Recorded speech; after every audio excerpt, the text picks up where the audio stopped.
Hello, and welcome to Lifeline. I'm your host, Apostle Brian Pruitt.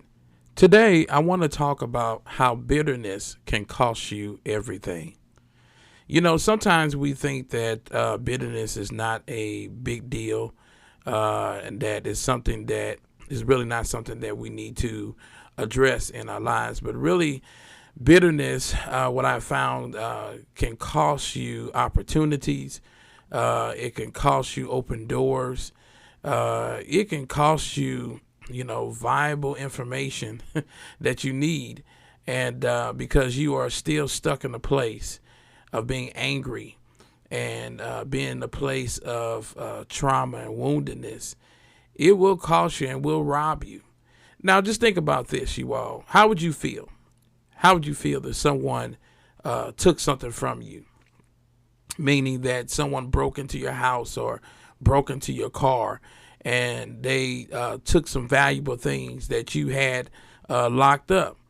You'll feel some kind of way about that because, you paid for that or that item was a gift to you. Well, bitterness is the same thing. Bitterness comes as a thief. It comes to rob. It comes to steal, to take from you that which is valuable.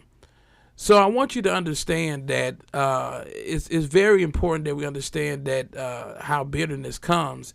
Bitterness comes from a place of unforgiveness. It comes from a place where of offense, where something may have happened and something had transpired.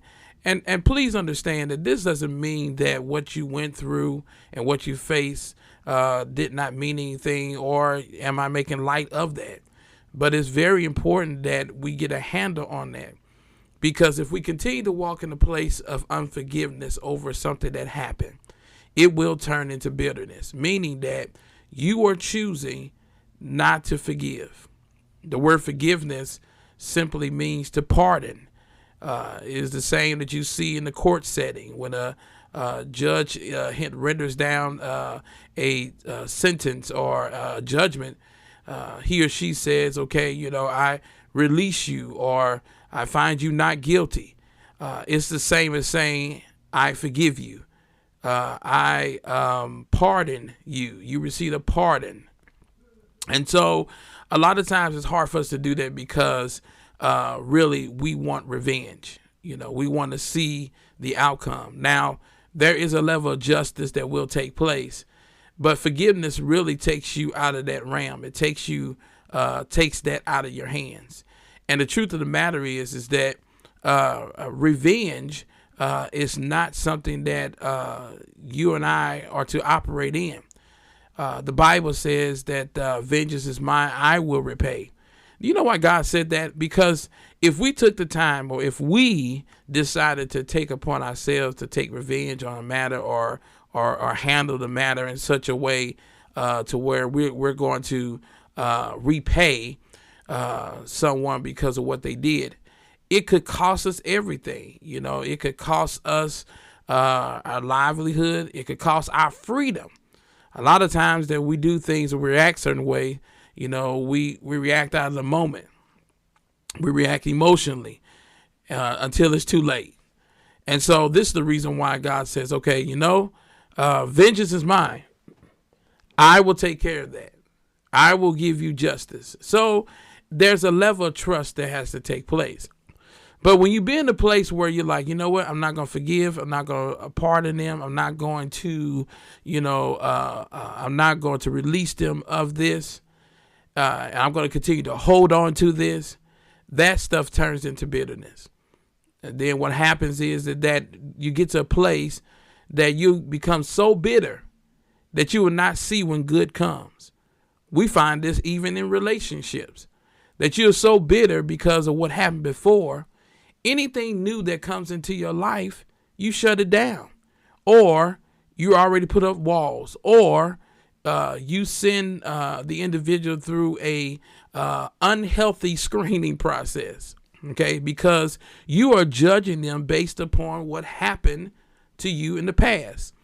So here's my question to you. What if someone did that to you? What if someone chose that they were not going to forgive you? What if someone said, you know what, I'm going to take you through this screening process to where, I'm going to have to check you out first. Is that fair? Is that a right thing to do? No, it's not. To judge something or to judge someone based upon what happened to you before, it's not fair. And when you do that, what happens is that you are literally treating them as if they were the one that committed the offense. So they don't look like the person, they don't sound like the person. So no matter who's in front of you, just because you went through something and you call it, well, I'm gonna put my walls up and put barriers up. No, that's not what it is. You are being in a place where you just, you're being suspicious. Okay. But it's all coming out of this place of bitterness because of what you chose not to let go of. So all I'm saying is this, just kind of raw and uncut here today. Listen, you got to choose what you're going to do.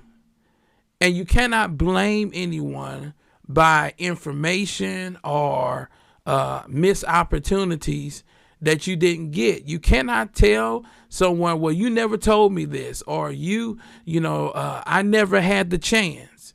No, you did. But you chose to operate out of something that happened before, and you use that and you allow that to control your emotions, your decisions, based upon what you're going to do and what you're not going to do. Okay, because of what happened to me before, this is how I'm going to react now. Because of what happened before, this is how I'm going to respond. Now, please don't get this twisted. Don't get this mixed up with using wisdom, okay? Because everything that we go through, we should learn from it. Yeah, absolutely. There's some things that we should learn from. We should grow. But I'm talking about here there's something that is unhealthy, okay? Bitterness cannot be your teacher. It can be if you allow it to be. But bitterness was never meant to be your teacher or to be your master, okay? And if you don't like somebody stealing and robbing from you, taking something that's rightfully yours, then you have to have that same attitude towards the spirit of bitterness. And the best way to get rid of it is to choose to forgive. Every day, choose to forgive.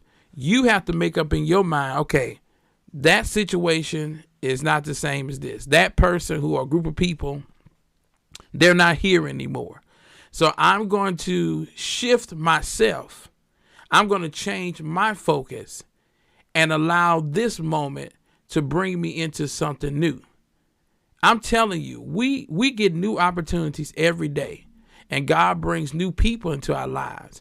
But to be honest with you, there's a thing called self-sabotage. And the truth of the matter is, nobody's stopping you. Nobody's killing your opportunities. Maybe it's just you.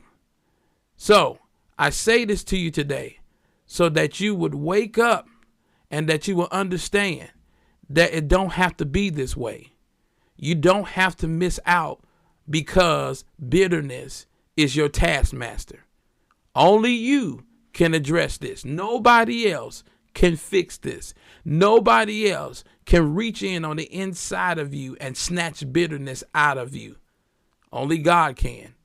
But the truth of the matter is, even God won't be able to do it unless you're willing. So you have to decide. You have to say, okay, this is the day that I'm going to let bitterness go.